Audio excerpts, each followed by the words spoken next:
2025년 5월 29일입니다. 오늘 우리 증시 마감 상황 좀 깊이 있게 들여다보겠습니다.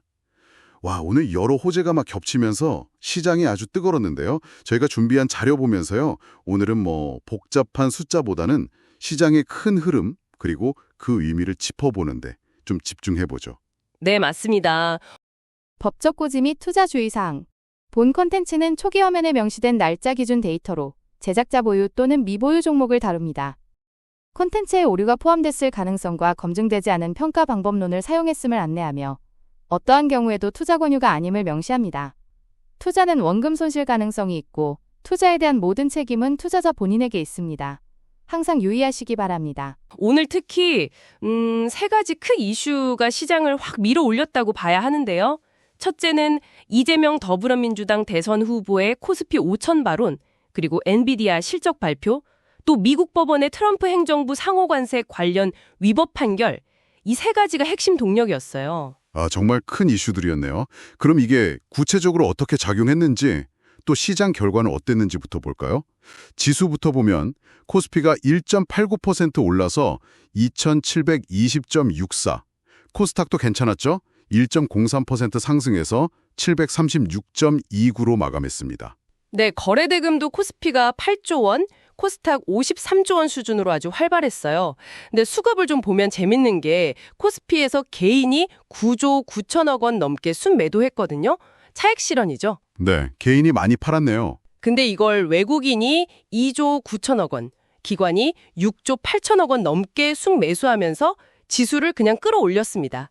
코스닥에서도 기관이 4,800억 원가량 샀고요. 와, 외국인하고 기관 매수세가 정말 강했군요. 네, 그리고 단순히 지수만 오른 게 아니고요. 코스피, 코스닥 양시장 모두 상승 종목 수가 하락 종목 수를 압도적으로 넘어섰다는 점. 이게 오늘 시장의 열기를 그대로 보여주는 거죠. 그렇군요. 그럼 테마별로 좀 볼까요? 오늘 가장 뜨거웠던 건 역시 증권주였던 것 같아요. 이재명 후보 발언 영향이 컸죠.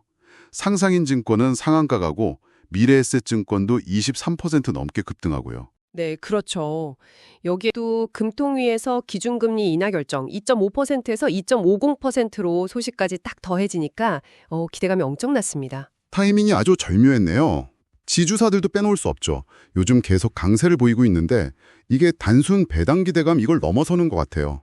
실질적인 지배구조 개선, 주주가치 제고 이런 구조적인 변화에 대한 기대감이 반영된 움직임으로 보입니다. 대웅하고 HS 효송이 상한가 같고요. 두 자릿수 상승률 보인 종목이 많았어요. 아, 구조적 변화에 대한 기대감 의미 있네요. 제약바이오 쪽도 분위기 좋았잖아요. 미국이 이제 바이오 생산 기지를 좀 다변화하려는 움직임? 이게 우리 기업한테 기회가 될 수 있다. 이런 분석이 나왔죠. 네, 특히 나이백. 이게 약 6천억 원 규모 기술 이전 계약 소식 터지면서 바로 상한가로 갔습니다. 아주 인상적이었어요. 정말 큰 계약이네요. 또 다른 테마는 어떤 게 있었을까요? 플라스틱 관련주 중에서는 삼룡물산이 생분해 플라스틱 정책 기대감으로 상한가를 갔는데 이 테마는 정책이 좀 더 구체화되는 걸 지켜봐야 할 것 같습니다. 변동성이 좀 있을 수 있어요. 네, 정책 테마는 좀 지켜봐야 하는군요. 반면에 국제 에너지 가격이 하락하면서 천연가스 관련 ETN 같은 에너지 관련 상품들은 좀 약세를 보였죠. 개별 기업 소식들도 좀 짚어주시죠. 좋은 소식들이 꽤 있었던 것 같은데요. 아까 나이백 말씀하셨고 HD현대 마린엔진도 1,090억 원 규모 공급 계약 소식이 있었고요. 아, 그리고 에브리봇, SK그룹이랑 웰니스 로봇 공동 개발해서 7월에 출시한다? 이것도 주가에 긍정적이었죠. 희역 대표 부정거래 혐의 조사 소식 때문에 4% 하락했고요. 근데 좀 특이한 케이스가 한국엔컴퍼니였어요. 조현범 회장 법정 구속이라는 악재가 나왔는데 주가는 오히려 17% 가까이 급등했거든요. 아, 정말 이례적이네요. 그럼 그 외 시장 전반적인 환경은 어떤가요? 한국은행 금리 인하도 있었고 추가 인하 가능성도 시사였잖아요. 그리고 대선 국면이니까 증시 부양 정책 기대감도 좀 있는 것 같고요. 유동성 확대 기대가 커지는 분위기죠. 네, 맞습니다. 국내의 요인도 그렇고 글로벌 환경도 상당히 우호적이었어요. 엔비디아 실적은 AI 수요가 여전히 강력하다는 걸 다시 한번 보여줬고요. 또 트럼프 행정부 상호관세 위법 판결은 무역 환경의 불확실성을 좀 덜어줬다고 볼 수 있죠. 물론 개별적인 관세 부과 가능성은 여전히 남아있으니까 이건 계속 지켜봐야 합니다. 아, 그 부분은 계속 주시해야겠군요. 네, 그리고 아시아 일부 국가에서 코로나19가 다시 좀 확산되는 움직임이 있는데 이건 관련주에 단기적인 영향을 줄 수 있겠습니다. 자, 그럼 이런 상황들을 종합해서 투자 전략은 어떻게 가져가야 할까요? 지금 단기적으로는 상승세가 강한데 개인들은 계속 팔고 있단 말이죠. 종목별로 좀 차이가 많이 날 것 같은데요. 아무래도 정책 수혜를 받으면서도 펀더멘탈, 그러니까 기초 체력이 좀 튼튼한 종목을 잘 골라야 하지 않을까 싶습니다. 네, 정확합니다. 단기적으로는 그런 선별적인 접근이 중요하고요. 중기적으로 보면 저는 좀 더 긍정적으로 봅니다.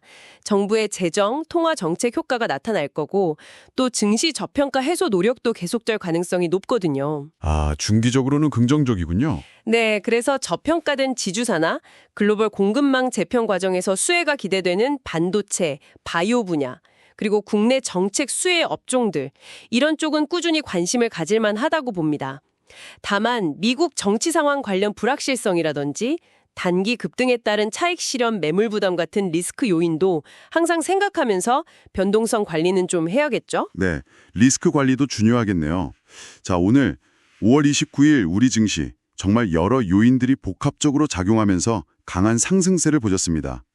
정치적 기대감, 글로벌 기술주 호재, 통화정책 변화까지 특히 증권, 지주사, 제약 바이오 테마가 시장을 이끈 하루였네요. 네, 이번 상승이 그냥 단순한 기대감을 넘어서 지배구조 개선이라든지 글로벌 파트너십 확대, AI 수요 지속 같은 좀 더 구조적인 변화에 대한 기대감이 반영되고 있다는 점은 상당히 긍정적이라고 평가할 수 있겠습니다.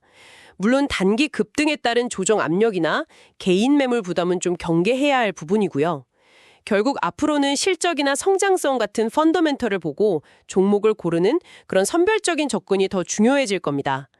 정책 환경이나 글로벌 여건 개선이라는 큰 틀 안에서 본다면 우리 증시의 중장기적인 흐름은 긍정적으로 전망할 수 있겠습니다.